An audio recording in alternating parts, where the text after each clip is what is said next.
wassalamu ala rasulillah wa ala alihi wa ashabihi wa man tabi'ahum bi ihsanin ila yaumiddin wa ba'du.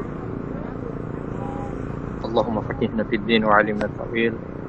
Allahumma rabbana zidna ilma warzuqna fahma. Allahumma inna nas'aluka ilman nafi'a wa la yunsa. Rabbi shrah li sadri wa yassir li amri wahlul 'uqdatam min lisani yafqahu qawli. Pertama kita bersyukur kepada Allah Subhanahu wa taala karena dengan izin dan kuasa-Nya lah alhamdulillah kita masih diberikan keteguhan hati sehingga kita bisa sama-sama kembali untuk mentadabburi ayat-ayat Allah Subhanahu wa taala. Salawat serta salam semoga senantiasa tercurah kepada Nabi kita Muhammad sallallahu alaihi wasallam. Beliau merupakan suri tauladan yang terbaik bagi kita sekalian. Di kesempatan kali ini kita akan melanjutkan tadabbur kita di ayat yang ke-22 sampai nanti ayat yang ke-24 surat An-Nisa. Bisa diperhatikan ya ayatnya masing-masing. Ya, Allah Subhanahu wa taala berfirman di ayat yang ke-22. Ini berkaitan dengan keharaman menikahi wanita. Jadi ada beberapa golongan wanita yang tidak boleh untuk dinikahi. Tidak boleh untuk dinikahi. Nah, ini sudah dibagikan, jadi bisa dilihat di layar HP masing-masing. Allah katakan, wala tankihu ma nakaha aba'ukum minan nisa. Allah sebutkan, dan janganlah kalian menikahi perempuan-perempuan yang telah dinikahi oleh ayah kalian. Ini wanita pertama yang haram untuk dinikahi, yaitu ibu tiri. Jadi haram untuk menikahi ibu tiri. Entah ibu tiri itu sudah pernah berhubungan suami istri dengan ayah atau belum pernah pun, tetap haram untuk dinikahi. Maksud belum pernah itu seperti apa? Kalau misalnya ada seorang perempuan kemudian menikahi bapaknya, lepas akad nikah itu ternyata bapaknya meninggal dunia, jadi tidak sempat untuk menyetubuhi perempuan ini.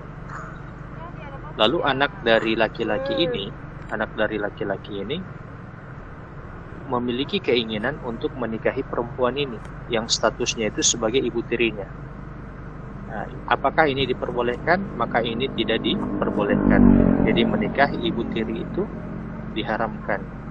Sudah berhubungan badan dengan bapak sendiri ataupun belum berhubungan dengan bapak sendiri. Seperti itu. Begitupun kalau misalnya ada seorang ayah, waliyadzubillah, dia pernah melakukan perbuatan zina dengan seorang perempuan, tidak sampai menikah, hanya melakukan perbuatan zina, maka anak dari ayah tersebut tetap diharamkan menikahi perempuan yang dizinahi oleh ayahnya itu sendiri. Nah, ini aturan untuk ibu tiri itu haram dinikahi. Kemudian Allah katakan, illa ma qad salaf, kecuali apa yang telah terjadi dulu atau apa yang telah berlaku dulu. Jadi kata Allah melalui ayat ini, dan kita juga bisa tahu ternyata orang-orang dulu sebelum adanya Islam, sebelum diutusnya Nabi Muhammad sebagai seorang Rasul, itu kebiasaan mereka itu adalah menikahi ibu tiri mereka. Jadi kebiasaannya itu. Bahkan pernikahannya itu bukan hanya pernikahan suka sama suka, tapi pernikahan dalam bentuk waris, sebagaimana yang sudah kita bahas pada pertemuan kemarin. Karena status perempuan itu dia dianggap sebagai komoditi, sebagai barang, maka dia juga dianggap sebagai harta waris atau barang waris. Kalau ada laki-laki yang meninggal, maka perempuan ini akan menjadi milik dari saudara laki-laki itu atau akan menjadi milik dari anaknya. Nah, milik dari anaknya. Yang penting perempuan itu bukan merupakan ibu kandungnya, tapi ibu tirinya.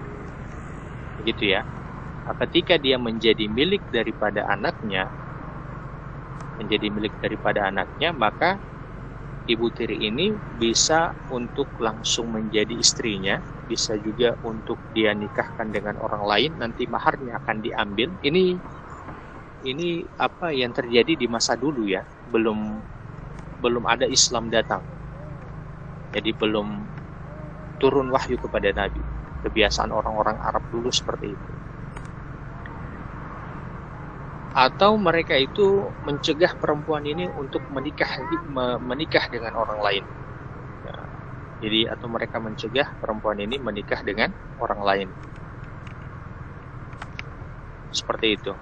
Nah, jadi Allah katakan di sini illa ma qad salaf. Karena memang mereka itu dulu kebiasaannya menikahi ibu tiri mereka, maka tidak masalah kalau itu pernah dilakukan atau telah terjadi sebelum ayat Al-Quran ini turun. Ya, jadi sebelum wahyu surat An-Nisa ini turun. Tapi kalau dilakukan itu setelah wahyu ini turun, itu haram untuk dilakukan. Dan apa yang harus diperbuat? Maka perempuan dan laki-laki ini, yang mana perempuan ini sebagai status dari ibu tirinya, ini harus diceraikan. Diceraikan. Kalau yang sudah terjadi dan mereka memang sudah menikah sebelum diturunkan wahyu ini, tidak perlu untuk bercerai. Jadi tidak perlu untuk bercerai. Kemudian Allah katakan innahu kana fahisyatan wa maqtan wa sa'a sabila.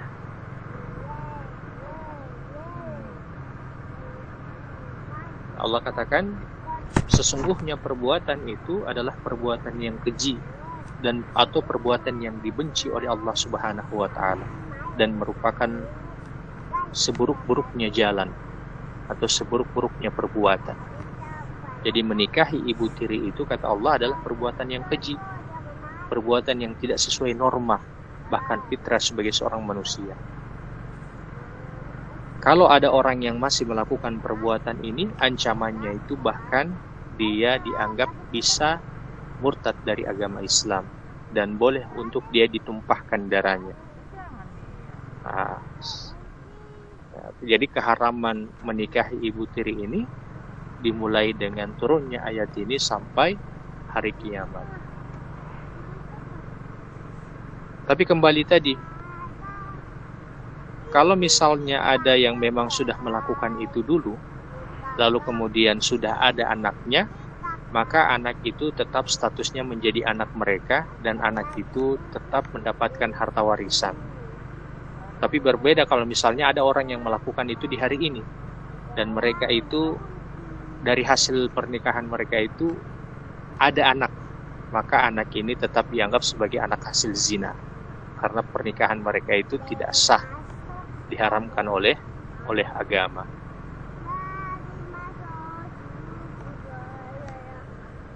Kemudian ayat yang ke-23. Allah Subhanahu wa taala berfirman, "Hurrimat 'alaikum ummahatukum." Ini yang kedua, wanita yang kedua untuk yang haram untuk dinikahi. Tadi kan ibu tiri. Yang kedua adalah haram untuk menikahi ibu kalian. Ibu kalian di sini yaitu adalah orang tua, ibu kandung. Kemudian yang kedua itu adalah nenek, dan yang ketiga itu buyut. Jadi naik ke atas terus. Jadi haram untuk menikahi ibu kandung, kemudian juga haram untuk menikahi nenek, dan haram menikahi ibu dari nenek sampai ke atas. Itu haram untuk dinikahi. Begitupun perempuan. Perempuan tidak boleh menikahi bapaknya atau tidak boleh dinikahkan dengan bapaknya, dan perempuan itu juga tidak boleh dinikahkan dengan kakeknya, kakek kandungnya, Dan perempuan itu tidak boleh juga dinikahkan dengan buyutnya, datuknya, di atas dari kakeknya. Kemudian yang berikut, wa banatukum, tidak boleh juga menikahi anak-anak. Jadi anak-anak itu adalah anak sendiri, anak kandung. Anak itu wa banatukum itu anak-anak ke bawah. Jadi haram untuk menikahi anak kandung sendiri, dan tidak boleh juga menikahi cucu kandung, dan juga tidak boleh menikahi cicit kandung. Jadi jalur nasab itu tidak boleh dinikahi. Sama juga tidak boleh menikahi hasil anak zina. Jadi hasil anak zina itu juga tidak boleh dinikahi. Misalnya ada laki-laki sama perempuan melakukan perbuatan zina.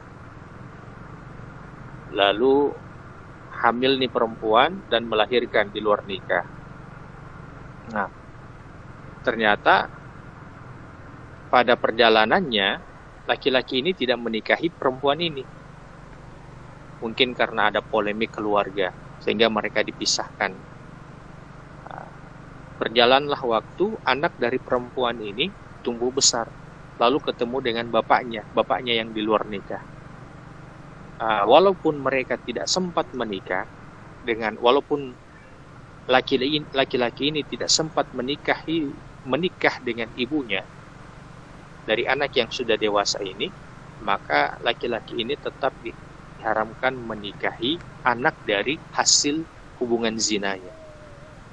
Nah, jadi ini yang berikut yang tidak boleh atau wanita yang haram untuk dinikahi. Kemudian yang berikut, wa akhawatukum, dan haram juga menikahi saudara kandung. Saudara kandung yang sama bapak maupun sama ibu, atau saudara yang sebapak maupun saudara yang seibu.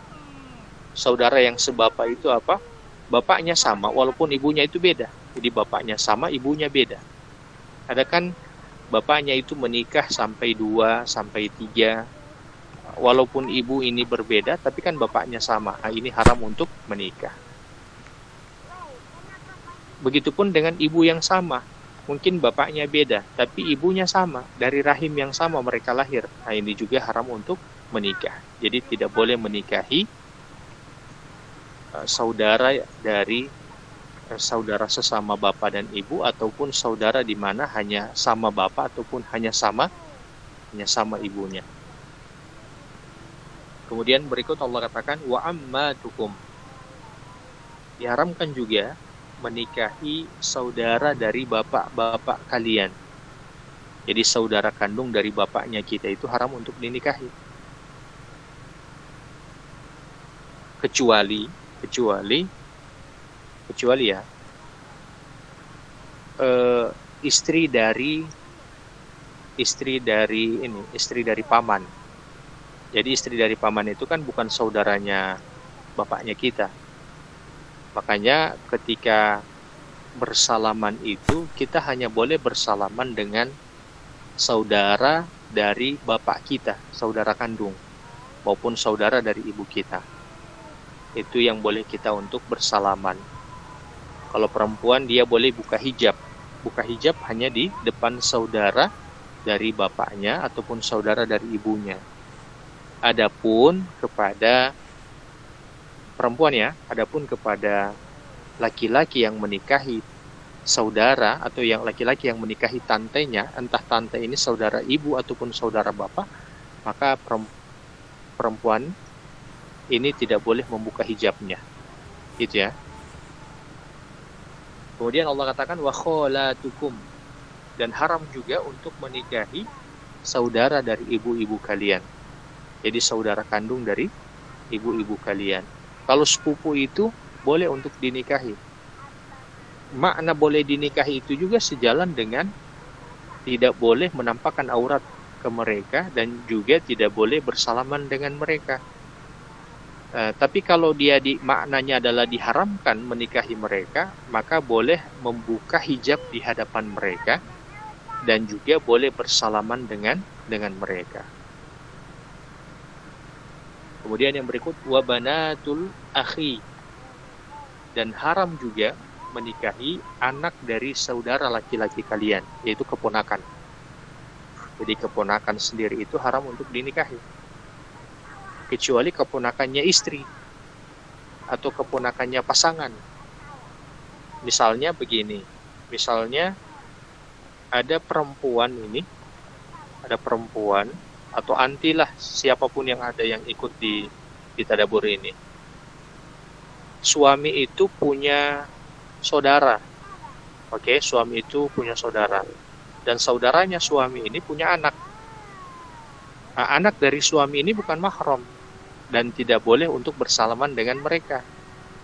Nah, karena tidak boleh bersalaman dengan mereka, maka bisa menikah dengan mereka. Jadi bisa menikah dengan mereka. Jadi harus hati-hati ketika hari raya dan ada kebiasaan untuk bersalaman di hari raya itu, maka tidak boleh bersalaman dengan anak dari saudara pasangan, kecuali saudara kandungnya kita. Jadi kalau misalnya kita punya ponakan, kita bisa bersalaman dengan mereka dan bisa membuka hijab. Kalau perempuan bisa membuka hijab di hadapan mereka. Kemudian Allah katakan, wa ummahatukum allati arda'nakum. Dan yang berikut yang diharamkan untuk dinikahi itu adalah ibu-ibu yang telah menyusui kalian. Nah, ibu-ibu yang telah menyusui kalian ini haram untuk dinikahi. Ini juga sama dengan bapak susuan. Jadi kalau misalnya ada perempuan yang mana dia pernah menyusu kepada seorang perempuan, maka perempuan ini haram menikah dengan istri dari ibu susuannya itu. Itu haram untuk dinikahi.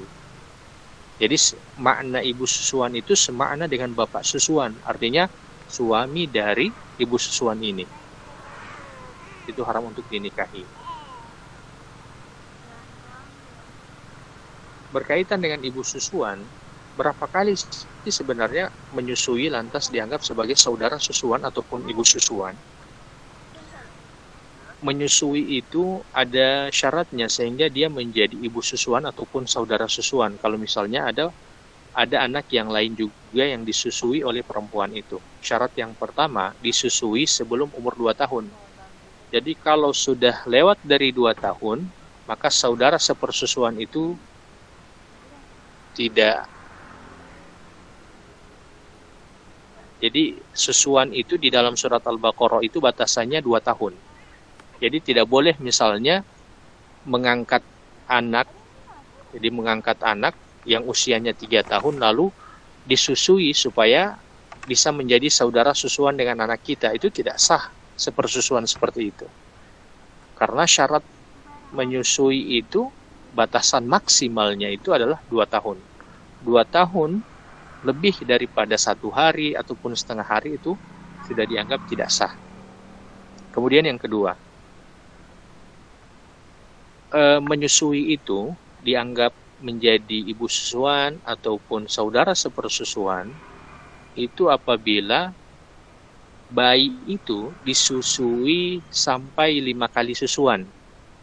5 kali susuan itu bukan dianggap 5 hari, tidak. 5 kali susuan itu 5 kali anak itu mengisap puting dari ibunya itu. Jadi mengisap ASI dari ibunya itu sampai 5 kali. Jadi 5 kali dia menyedot ASI itu, kemudian dia rasa puas, kemudian dia kembali lagi, dia sedot lagi ASI itu, dia minum lagi ASI itu, kemudian dia puas lagi kembali sampai 5 kali. Ada ulama yang mengatakan 3 kali. Tapi kebanyakan ulama mengatakan 5 kali. Jadi 5 kali sampai dia 5 kali menyusui kepada perempuan itu, maka dia sudah dianggap sebagai anak susuan dan ibu yang menyusui ini dianggap sebagai ibu susuan. Dan anak dari ibu ini maka dianggap sebagai saudara sepersusuan dari anak yang telah disusui itu. Dan suami dari ibu ini maka dianggap sebagai bapak susuan. Seperti itu ya. Kemudian Allah katakan wa akhwatukum minar radha'ah, dan saudara-saudara sepersusuan kalian. Nah, ini juga saudara-saudara sepersusuan itu haram untuk dinikahi. Jadi misalnya ada satu orang perempuan, dia memiliki anak dua, lalu dia memiliki anak dua orang perempuan, satu orang perempuan, satu orang laki-laki. Lalu dia menyusukan juga anak orang lain, sekitar dua, satu laki-laki, satu perempuan. Maka keempat-empatnya ini, yang dua orang anak orang lain yang disusui dan juga dua orang anak kandungnya, ini dianggap sebagai saudara sepersusuan. Dan 4 orang ini haram untuk saling menikah. Jadi tidak boleh mereka menikah, karena mereka adalah saudara sepersusuan. Dengan syarat yang saya sebutkan tadi, seperti apa susuan yang dianggap sebagai saudara sepersusuan itu.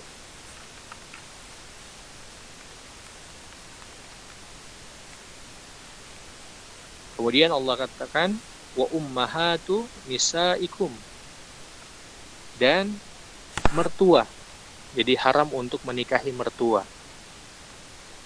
Ini bisa diambil kebalikannya ya. Jadi kalau laki-laki haram menikahi mertua perempuannya, dan kalau perempuan haram menikahi mertua laki-lakinya. Walaupun yang pertama, walaupun suaminya atau istrinya sudah meninggal. Jadi status mertua itu tetap mahram dan tidak boleh untuk dinikahi. Ini yang pertama.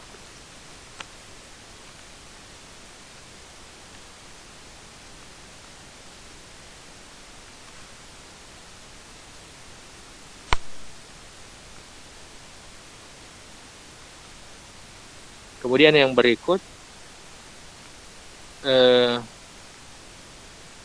begitu juga kalau ada seorang laki-laki misalnya, kemudian dia menikahi perempuan. Dia menikahi perempuan. Ketika dia menikahi perempuan, belum sempat digauli perempuan ini, ternyata laki-laki ini tertarik dengan ibu mertuanya. Maka apakah dia bisa menikah dengan ibu mertuanya dengan dia menceraikan istrinya? Maka jawabannya tidak boleh. Walaupun dia belum berhubungan badan dengan istrinya, tetap tidak boleh menikahi ibu mertuanya. Jadi tidak boleh menikahi ibu mertuanya walaupun dia belum berhubungan badan. Mungkin dia akan ceraikan istrinya karena melihat ada ibu mertuanya lebih cantik dari istrinya itu, misalnya seperti itu. Ini juga berlaku bagi bapak mertua. Jadi mungkin perempuan ini tidak mau untuk dipegang oleh suaminya karena sudah melihat bapak mertuanya. Lalu dia meminta untuk diceraikan karena ingin menikah dengan bapak mertuanya. Ini juga tidak diperbolehkan. Gitu ya. Kemudian Allah katakan warabaibukumul lati fi hujurikum minan nisaikumul lati dakhaltum bihinna. Sebelum itu wa ummahatu nisaikum, jadi yang diharamkan itu hanya ibu mertua ya. Kemudian juga diharamkan nenek dari istri kita. Jadi ibunya ibu mertuanya kita. Itu haram untuk dinikahi. Adapun saudara dari ibu mertua kita itu boleh untuk dinikahi. Gitu ya. Jadi kebanyakan orang hari ini karena mungkin dianggap itu adalah saudara dari mertuanya, mereka bermudah-mudahan berpegang tangan. Jadi berpegangan tangan, bersalaman. Ini tidak diperbolehkan karena saudara dari mertua itu bukan mahram. Yang mahram itu hanya mertuanya kita saja dan jalur yang ke atas. Ibu dari ibu mertuanya kita. Tunggu sebentar ya, 1 menit.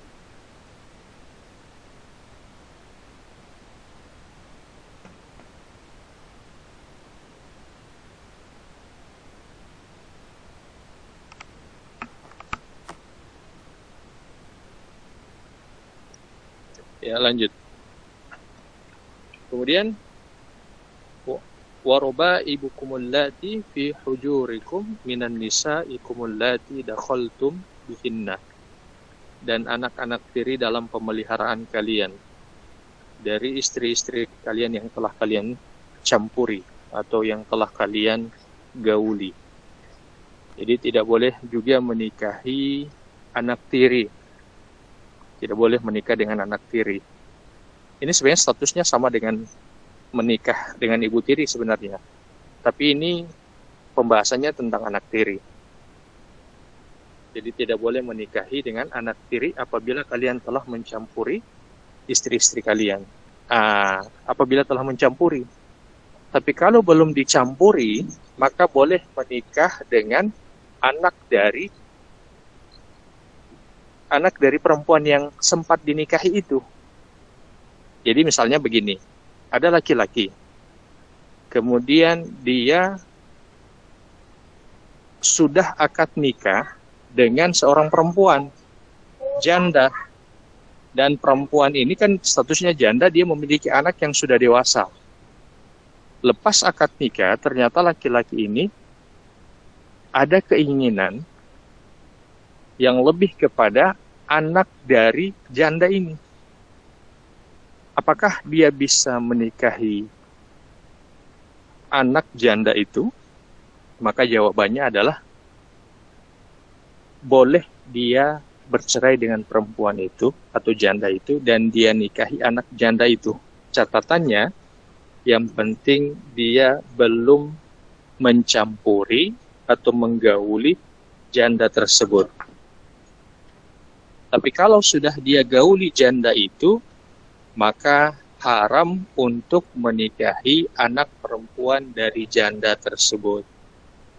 Makanya di sini disebutkan dakhaltum bihinna, yang telah kalian campuri.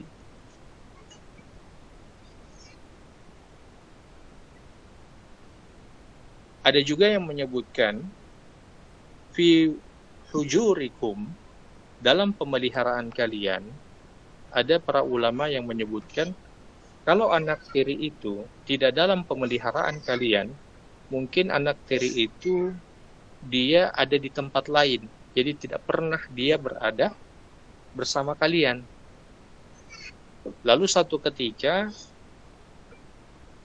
perempuan ini yang janda ini, yang merupakan istri kalian ini, meninggal dunia, dan kalian itu bertemu dengan anak dari janda ini yang tidak pernah ketemu dengan kalian sebelumnya, atau tidak dalam pemeliharaan kalian sebelumnya, maka kalian boleh menikahi mereka. Karena yang diharamkan yaitu anak tiri yang dalam pemeliharaan kalian. Ada para ulama yang menyebutkan seperti itu.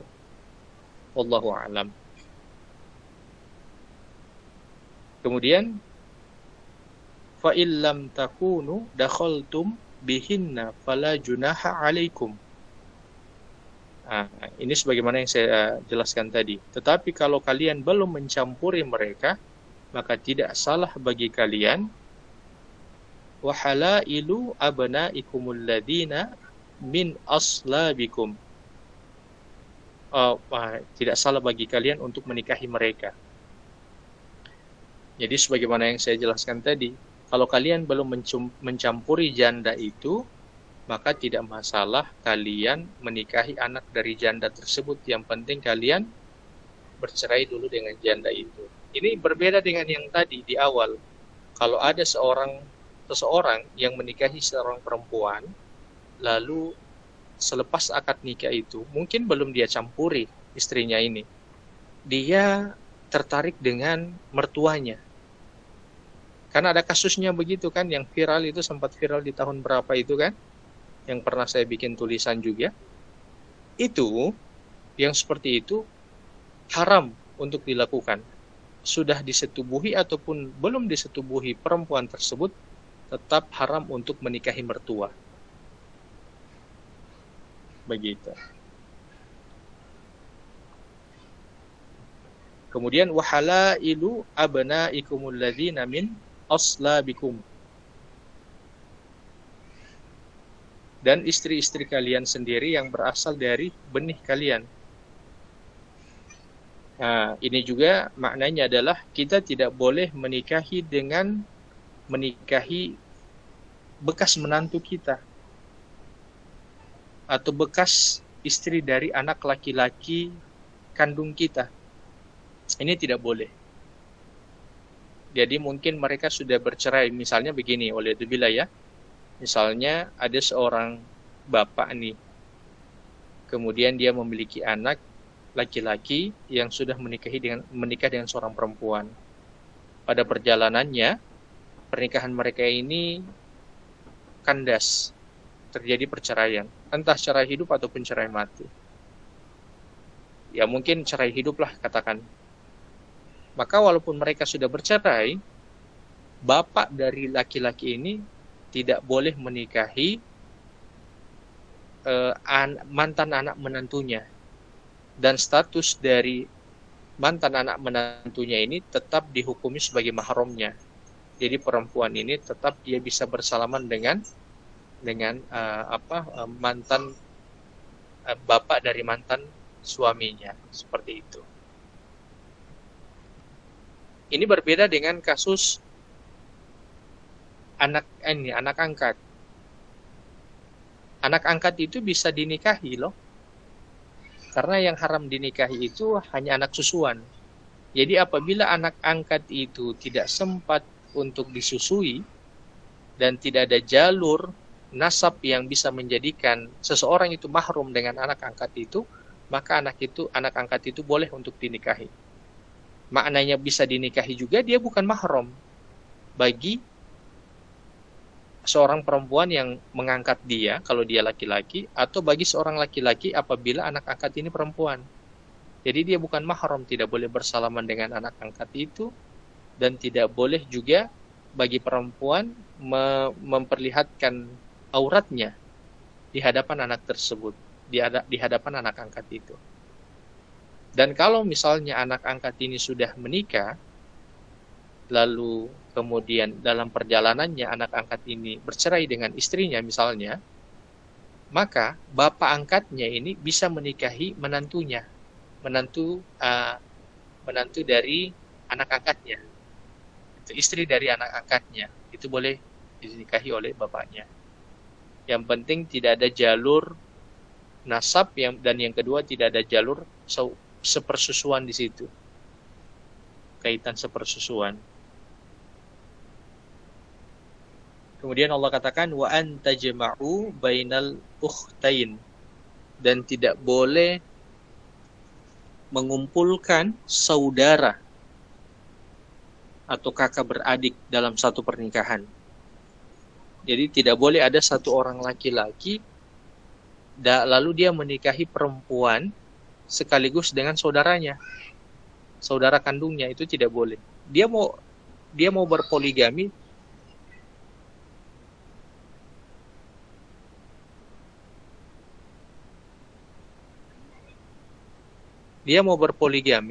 tapi dia berpoligami dengan saudara dari istrinya, ini tidak boleh.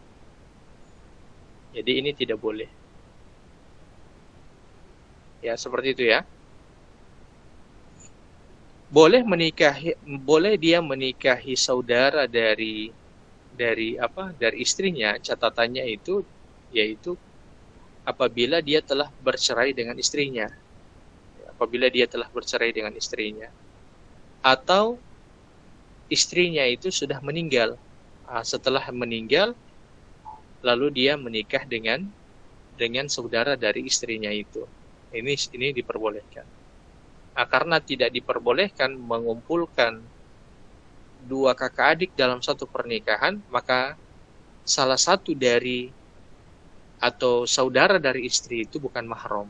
Ini yang disebut dengan ipar, itu adalah maut. Itu tidak boleh tinggal dengan ipar dalam satu rumah. Harus upayakan bisa kontrak sendiri atau kos, atau tinggal di manalah, yang penting jangan sama ipar di dalam satu rumah itu, karena fitnahnya itu besar. Kemudian Allah katakan illa ma qad salaf, kecuali yang telah terjadi dulu. Jadi kebiasaan orang-orang Arab dulu sebelum diutusnya Nabi Muhammad itu, mereka biasanya mengumpulkan dalam pernikahan mereka itu kakak beradik. Jadi mereka berpoligami dengan kakak beradik ini. Kemudian Allah katakan, Innallaha kana ghafurur rahima. Sungguhnya Allah Maha Pengampun lagi Maha Penyayang. Tapi sebelum itu, illa ma qad salaf itu, setelah ayat ini diturunkan, maka laki-laki itu harus untuk menceraikan salah satu dari mereka yang mungkin dikumpulkan dalam satu pernikahan. Kalau sekarang, ketika di saat ayat ini telah diturunkan, haram untuk menikahi, haram untuk mengumpulkan kakak beradik dalam pernikahan. Nah, jadi lanjut, Innallaha kana ghafurur rahima. Sesungguhnya Allah Maha Pengampun lagi Maha Penyayang. Jadi Allah Maha mengampuni atas segala kesalahan yang mungkin dilakukan oleh orang-orang sebelum datangnya Islam atau sebelum diturunkannya wahyu ini. Tapi lepas diturunkannya wahyu ini haram hukumnya. Bahkan bisa sampai dihukum rajam. Karena statusnya itu sama dengan status dengan orang yang berzina. Kemudian ayat yang berikut. Ayat ke-24. Allah Subhanahu wa taala kemudian berfirman,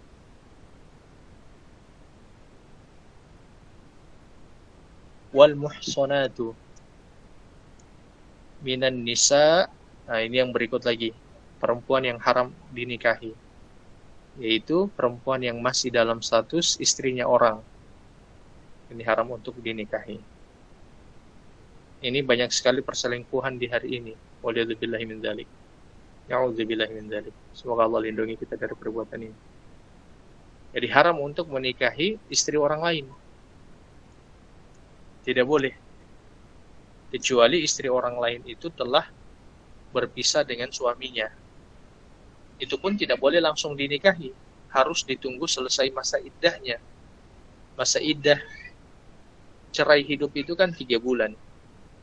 Kalau cerai mati itu 4 bulan 10 hari bagi perempuan ya.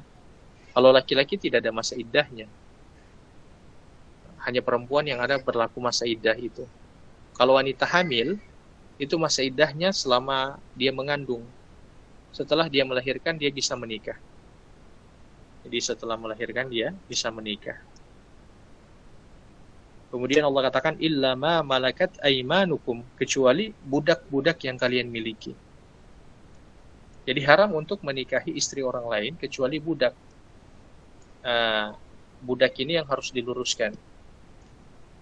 Banyak yang beranggapan Islam ini adalah agama perbudakan. Tidak.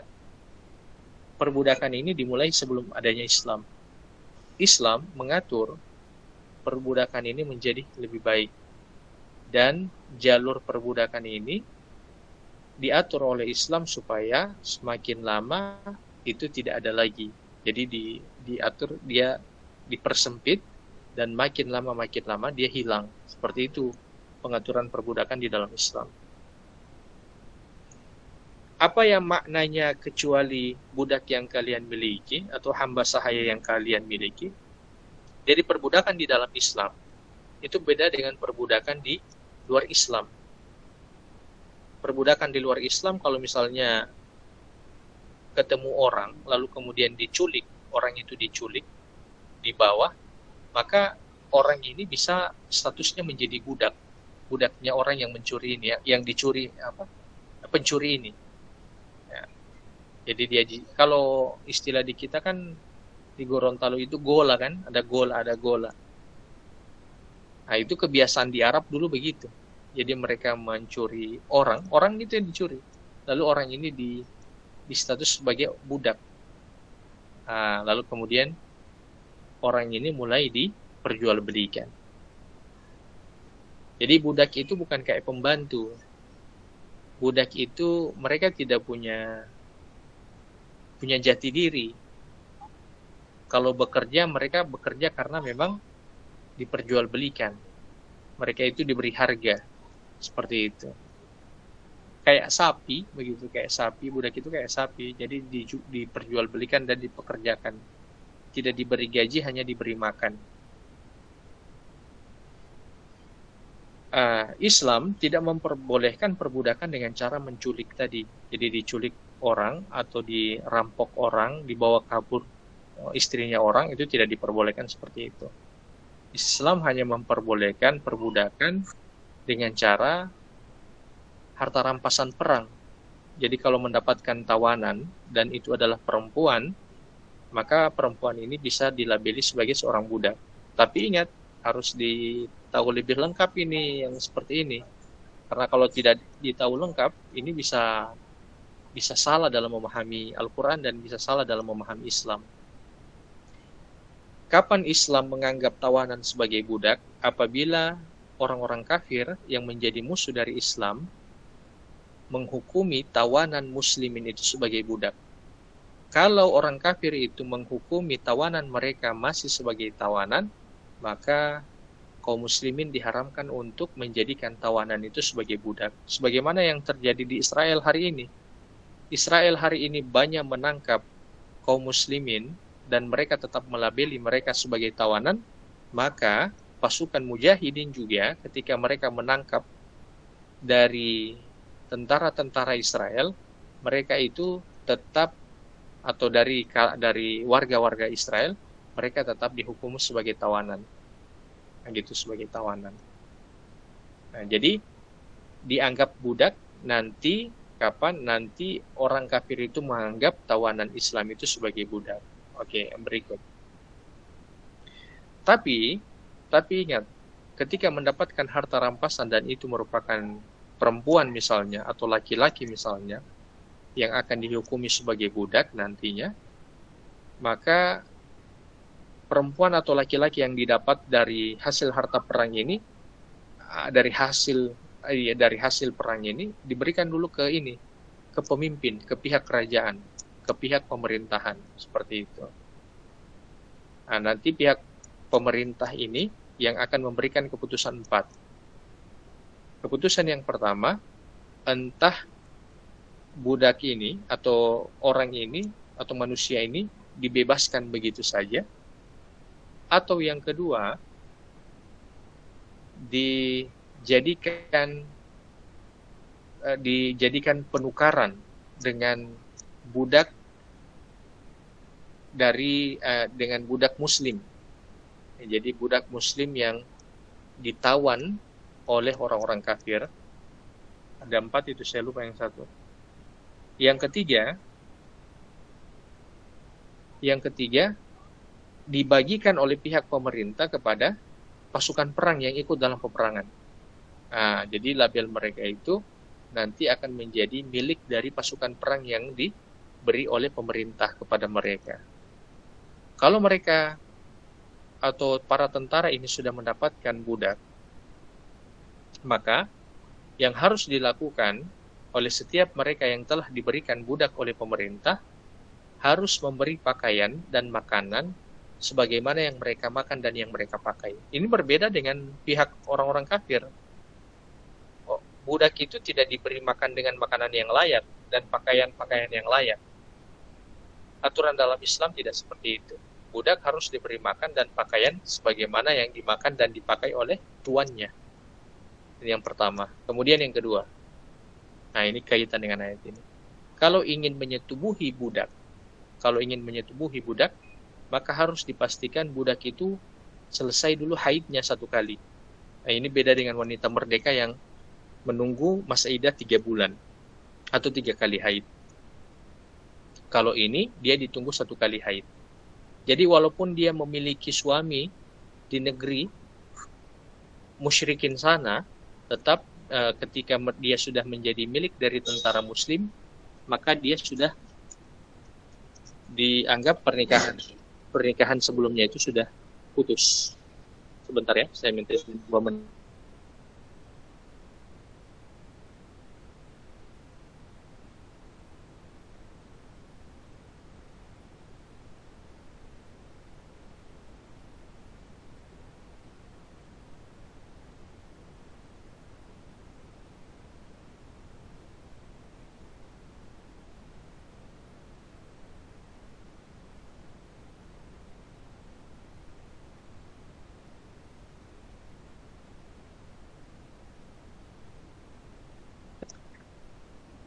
Oke, baik, kita lanjut ya. Oke, sudah di mana tadi ya? Kaitan masalah budak ya. Oke, jadi kita lanjut. Jadi ketika ada budak perempuan yang mungkin dia punya suami di negeri kafirnya itu, ketika dia sudah menjadi milik dari tentara muslim, maka secara otomatis dia dianggap telah terpisah dengan suaminya itu. Jadi dia dianggap telah terpisah. Ditunggu 1 kali masa haidnya, maka boleh tentara Islam ini untuk dia berhubungan dengan perempuan itu. Tapi ada aturannya. Aturannya apa? Aturannya adalah ketika dia sudah memutuskan untuk berhubungan suami istri dengan budak ini, dia tidak boleh menjual atau memberikan budak ini kepada orang lain. Tidak boleh. Jadi tidak boleh dia menjualnya, tidak boleh dia mewarisinya, dan tidak boleh dia memberikannya kepada orang lain apabila dia telah berhubungan badan dengan budak ini.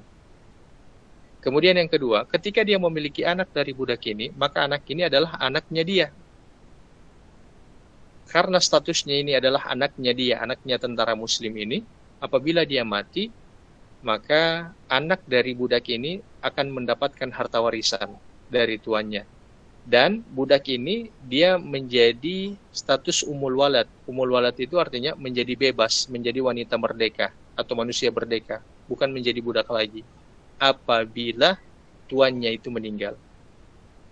Ini berbeda dengan orang-orang kafir. Orang kafir itu dia bisa berhubungan dengan perempuan itu, lalu kemudian dia bisa jual itu atau dia bisa berikan kepada orang lain. Kalau wanita itu hamil atas perbuatan bersetubuh dengan dia, maka anak dari budak ini tetap menjadi anak budak itu.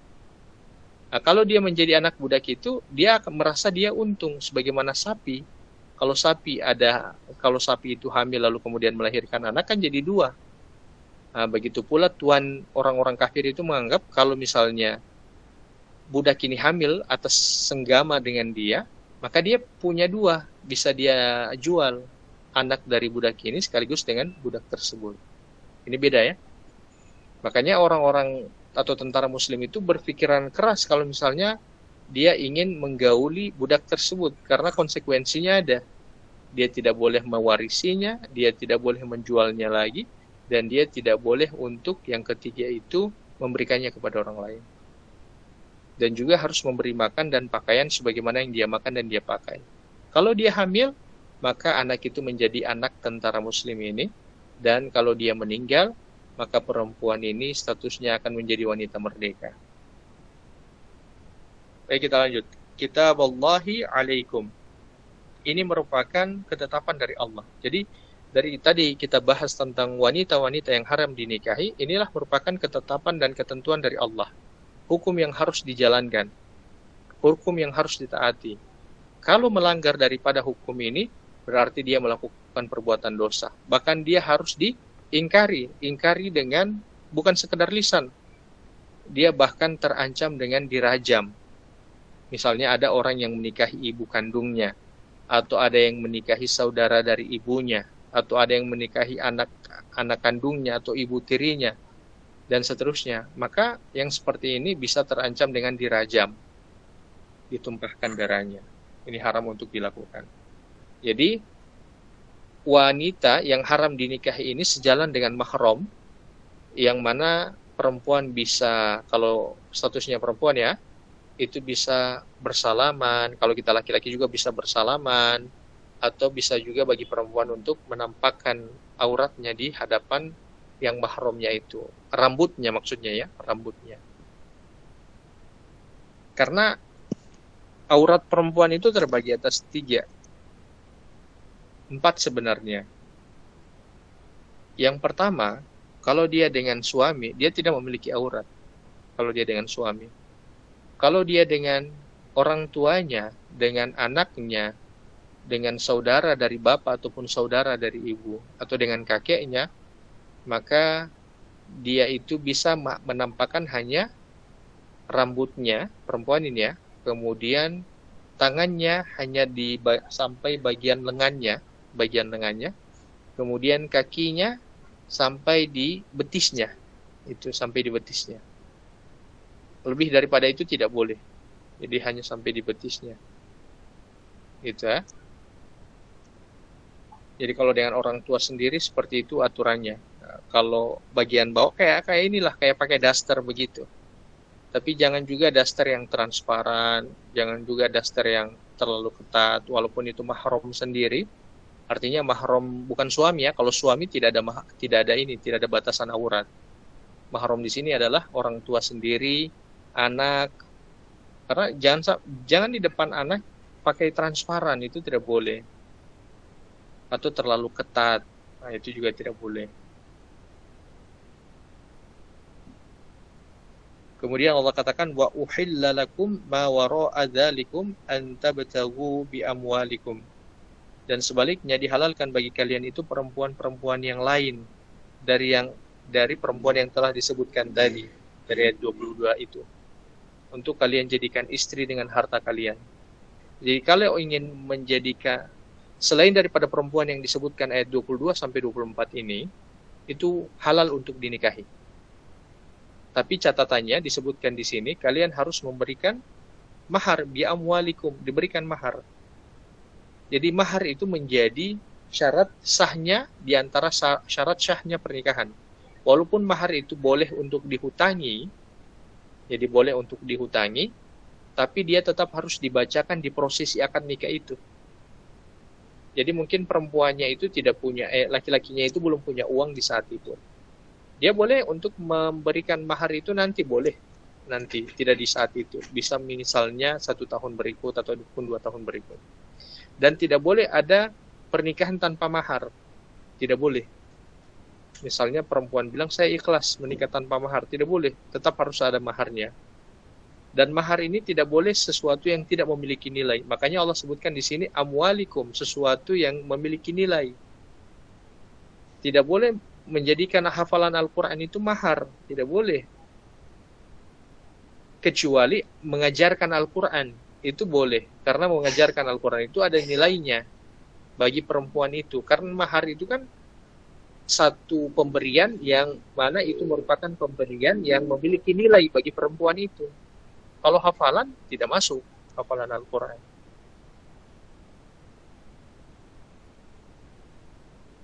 Kemudian muhsinina ghairu musafihina, untuk menjaga maruah dan bukan untuk berzina.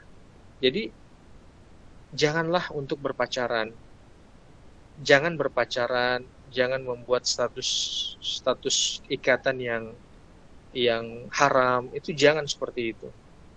Karena Allah sudah membuat jalan terbaik bagi laki-laki maupun perempuan dengan menjaga maruahnya, kehormatannya, yaitu dengan menikah. Di sini juga menjadi pelajaran bagi semuanya.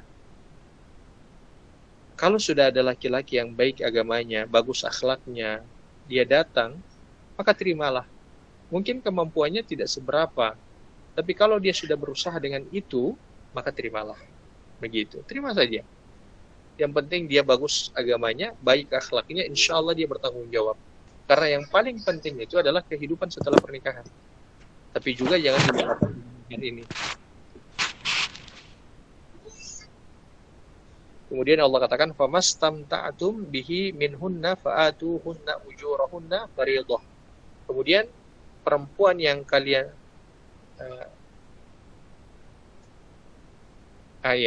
Allah memberikan penekanan lagi. Perempuan yang kalian gauli, maka berilah kepada mereka itu mas kawin atau mahar sebagai satu ketetapan atau sebagai satu hukum. Ya, ini jadi tidak sah pernikahan tanpa mahar. Jadi tidak sah pernikahan tanpa mahar. Kemudian yang terakhir sedikit lagi, wala junaha 'alaikum fima taradaitum bihi min ba'dil fariidah. Dan tidak berdosa bagi kalian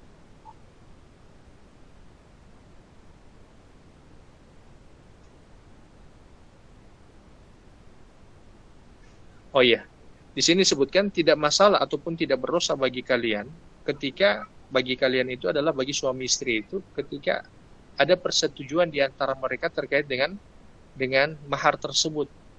Misalnya mahar itu telah diberikan kepada istrinya misalnya. Kemudian istrinya itu ingin memberikan kembali kepada suaminya. Mungkin kehidupan mereka itu kehidupan yang sulit. Atau istrinya ini ingin memberikan dukungan kepada suaminya. Mungkin suaminya punya usaha atau usahanya mungkin lagi turun. Lalu kemudian istrinya ini ingin memberikan mahar itu kepada suaminya. Nah, itu boleh seperti itu. Boleh seperti itu. Dari persetujuan yang mereka perbuat terkait dengan mahar itu. Cuman kan sekarang mahar itu sudah tidak jelas. Sudah tidak jelas mana mahar, mana uang pernikahan. Ini kan yang selalu pernah atau sudah pernah saya singgung juga. Itu kalau ada laki-laki datang ke rumah, ini bagi orang yang belum menikah atau bagi ibu-ibu yang di sini yang memiliki anak perempuan, itu harus diperjelas mana mahar dan mana uang pernikahan. Uang mahar itu tidak boleh diterima oleh orang tuanya. Uang mahar itu 100% milik perempuan itu yang akan dia nikahi. Jadi walaupun ini adalah orang tuanya, tetap tidak boleh orang tuanya mengambil mahar tersebut. Apa yang boleh diambil dari perempuan itu hanya biaya pernikahan. Itu pun terpisah dari mahar tersebut. Makanya bagi laki-laki dia datang, dia bilang ini uang mahar, ini uang pernikahan. Kemudian Allah katakan innallaha kana aliman hakima. Sesungguhnya Allah Maha mengetahui lagi Maha bijaksana. Jadi Allah Maha mengetahui isi hati manusia dan Allah tahu setiap keinginan manusia. Nah, dan kemudian Allah menyebutkan Allah itu maha bijaksana menetapkan hukum yang telah ditetapkan untuk kita semua. Dan segala hukum yang Allah tetapkan berkaitan dengan keharaman menikahi perempuan, bahkan berkaitan dengan mahar, ini merupakan ketetapan yang wajib untuk kita tunaikan dan dia merupakan ketetapan yang baik bagi kehidupan kita di dunia maupun di akhirat. Bahkan untuk keberlangsungan hidup kita di dunia ini. Mungkin hanya demikian. Ada pertanyaan, dipersilakan. Wabillahi taufiq wal hidayah. Assalamualaikum warahmatullahi wabarakatuh. Warahmatullahi wabarakatuh.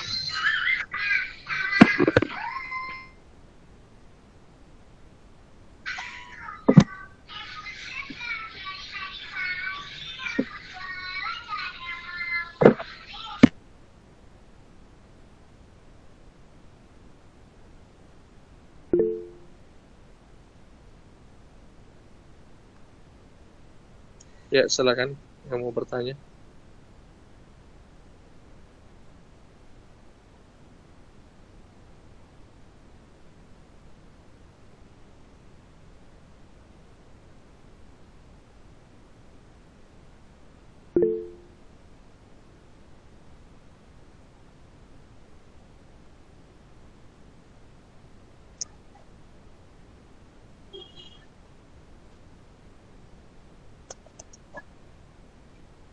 Halo, Assalamualaikum Ustadz, boleh bertanya? Waalaikumsalam warahmatullahi wabarakatuh. Ya, silakan. Ya Ustadz, bagaimana dengan itu, di Gorontalo ada istilah uang adat begitu Ustadz, yang mana uang adat itu diambil dari uang mahar, katanya 30% begitu, dan itu akan dibagi-bagikan ke yang biasa-biasa, kayak pemangku adat begitu Ustadz, itu bagaimana? Oh iya, baik. Oke. Ini sejalan dengan pertanyaan yang sama Ibu Rifana ini, Rifana. Apa beda uang mahar dengan uang untuk biaya pernikahan? Jadi uang sedekah itu yang tadi ditanya sama Lisa tadi ya. Iya, Lisa tadi. Itu uang biaya pernikahan itu. Jadi uang mahar itu tidak boleh dikorek-korek, tidak boleh diambil-ambil. Itu miliknya perempuan itu. Kalaupun misalnya perempuan itu ingin memberi, maka tidak masalah, tapi jangan sampai dia terpaksa untuk memberikan itu, karena biaya mahar itu adalah uang miliknya perempuan itu dan dia merupakan uang darurat, uang kedaruratan. Nantinya mungkin di kemudian hari suaminya meninggal, maka uang mahar itu dipergunakan untuk kehidupan sementaranya. Kehidupan sementara di masa penyesuaian di mana suaminya meninggal itu. Cuma rata-rata karena memang kita tidak memahami hal ini, bahkan yang sudah menikah ini yang mungkin yang mendengar sekarang ini, yang sudah menikah bahkan sudah tidak punya mahar ini. Uang mahar pun mungkin tidak ada, iya kan? Uang mahar pun mungkin tidak ada. Paling tinggal sisa cincin. Gitu. Itu pun cincin mungkin sudah tidak ada. Jadi yang diberi kepada adat atau uang sedekah mereka katakan itu masuk pada uang biaya pernikahan itu. Tidak diambil dari uang mahar. Nah, jadi uang mahar itu uang yang memang khusus untuk perempuan itu dan tidak boleh diambil oleh siapapun. Adapun uang biaya pernikahan seluruh uang yang dipakai untuk pernikahan. Gitu. Kalau di Gorontalo itu kan sudah diakumulasi, Ustaz, tidak boleh. Bukan diakumulasi, dikasih satu. Di Gorontalo itu sudah dikasih satu uang biaya pernikahan dengan uang mahar. Dalam Islam tidak begitu. Dalam Islam itu uang mahar itu uang miliknya perempuan. Jadi uang miliknya perempuan dalam Islam itu. Dan dipisah dengan uang maharnya, dengan uang biaya pernikahan. Begitu. Jadi mungkin ada laki-laki yang bawa misalnya bawa laki-laki 20 juta. Oke, dari uang biaya 20 juta itu, tinggal mau dipisah.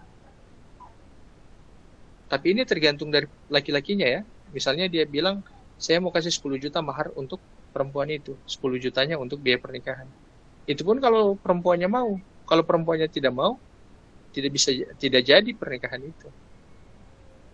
Begitu. Jadi tidak boleh disatukan itu uang mahar dengan biaya pernikahan.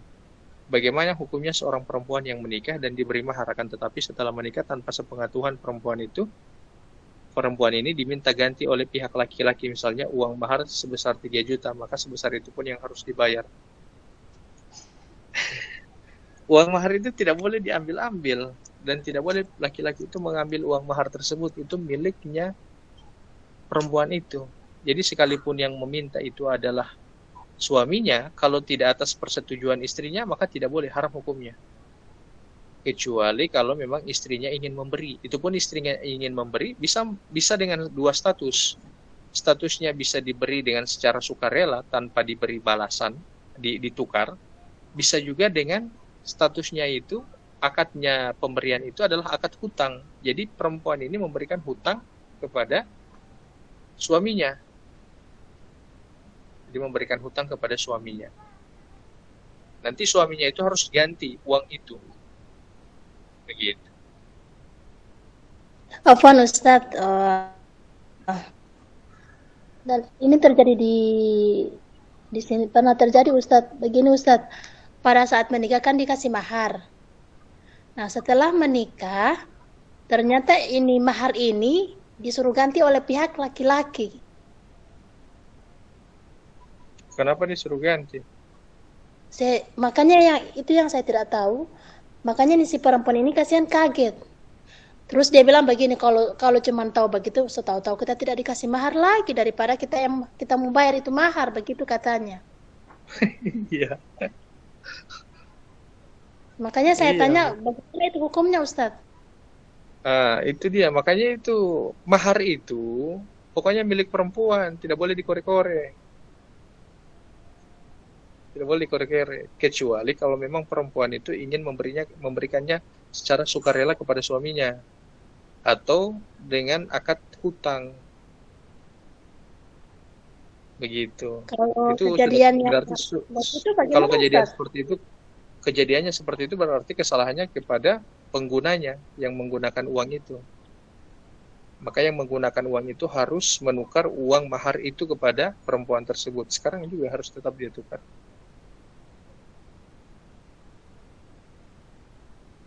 Oke. Nah, sekarang kemudian ada Ibu Rifana ini. Kalau di Dutu yang disebut itu uang mahar kan Ustadz, bukan biaya. Iya, kalau di Dutu itu uang mahar itu yang dia taruh di kotak. Itu uang mahar itu, uang Dutu itu yang dia taruh di kotak. uang mahar ya. Saya tidak bisa kasih beda mana uang dut, uang sadak. Pokoknya uang dut biasa ada bawa-bawa dengan ini, dengan buah-buahan. Nah, baru ada kotak, ada uang di situ. Nah, itu uang mahar dan itu miliknya perempuan itu. Adapun yang di luar itu, yang selain daripada uang yang ada di kotak itu, uang sedekah, itu bukan uang mahar, itu uang biaya pernikahan. Pokoknya harus kasih beda dua itu. Bagaimana dengan yang menikah? Maharnya itu Rp48, Ustaz. Kemudian mahar itu dibeli perlengkapan dapur seperti panci lain-lain begitu, Ustaz. Apakah tetap sah nikahnya? Mahar 48.000. Jangankan 48.000, sekarang itu ada mahar yang kalau disebutkan itu Rp250. Kalau tidak salah gitu, Rp250. Coba baca di buku akad nikah yang terakhir. Jadi mahar itu harus memiliki nilai. Kalau dia tidak memiliki nilai, jangan sampai ini bukan mahar. Gitu ya, jangan sampai ini bukan mahar. Atau bisa meremehkan mahar. Kemudian Rp48 ini dipakai mahar ini. Misalnya ada yang kasih mahar Rp48, Rp48.000. Oke, tidak masalah lah. Baru dibelikan panci atau lain-lain begitu. Tetap sah pernikahannya. Tapi uang mahar itu dipergunakan untuk keadaan yang memang darurat. Oke lah, mungkin mereka tinggal di kos-kosan, baru tidak ada lagi panci. Perempuan itu kemudian mengatakan, kenapa pakai uang mahar ini saja untuk belanja? Nah, mungkin tidak masalah seperti itu. Tapi uang mahar itu dipakai dalam keadaan darurat. Gitu. Ya, saya baru tahu, alhamdulillah dapat ilmu karena saya punya anak perempuan. Iya, seperti itu dia. Bagaimana dengan seperangkat alat sholat, Ustaz? Seperangkat alat sholat itu bisa jadi mahar. Tapi mahar yang sebenarnya itu adalah amwalikum, yang dalam bentuk memang bentuk harta dia. Atau yang bentuk yang memang memiliki manfaat yang besar kepada perempuan. Jadi seperangkat alat sholat pun untuk dijadikan mahar boleh saja, boleh begitu. Karena syarat juga diantara, kalau misalnya ada perempuan yang ingin meminta cerai dari suami, dia harus mengembalikan mahar. Begitu. Ada yang biasa begitu dan sering didengar yang seperangkat alat sholat dibayar tunai. Ya tidak masalah itu mahar itu. Yang seperangkat alat sholat tidak masalah seperti itu. Tapi tetap harus ada mahar yang dalam bentuk uang.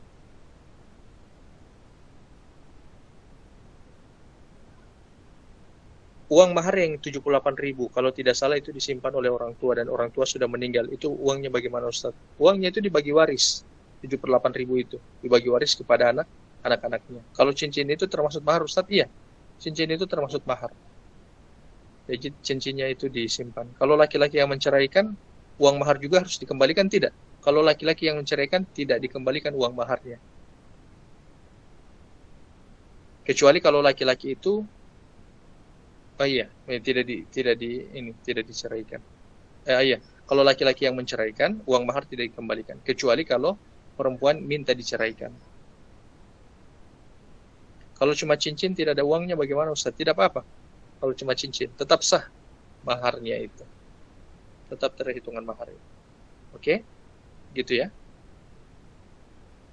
Ini sudah jam 9:11. Kita cukupkan pertemuan di kesempatan kali ini. Semoga Allah Subhanahu wa taala senantiasa memberkahi kita.